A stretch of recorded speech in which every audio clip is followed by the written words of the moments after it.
एक मतलब 2-3 अशार और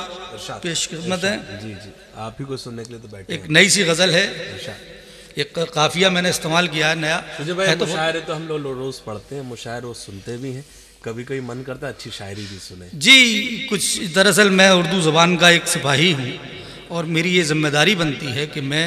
उर्दू ज़बान के तहफ़्फ़ुज़ के लिए कुछ ऐसा काम भी करके जाऊँ कि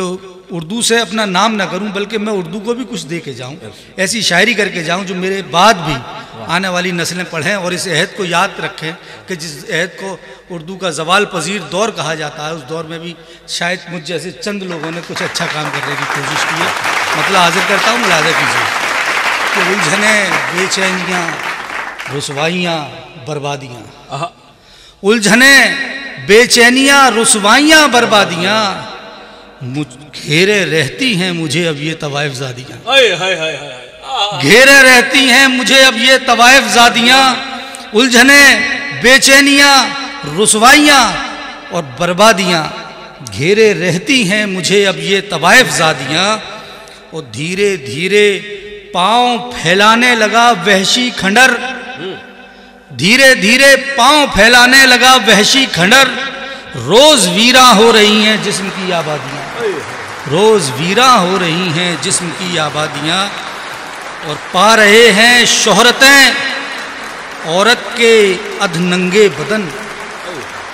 पा रहे हैं शोहरतें औरत के अधनंगे बदन, और दफन है गुमनामियों में रूप की शहजादियाँ, दफन है गुमनामियों में रूप की शहजादियाँ।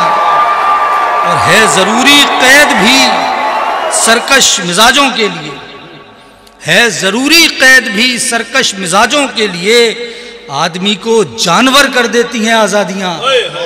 आदमी को जानवर कर देती हैं आज़ादियाँ। और आज के दौर की शायरी के हवाले से एक बात कहना चाहूँगा, माजरत चाहता हूँ तमाम डायस पे बैठे हुए असातिज़ाए किराम से कि फ़न सभी आधे अधूरे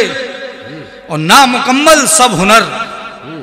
फ़न सभी आधे अधूरे नामुकम्मल सब हुनर,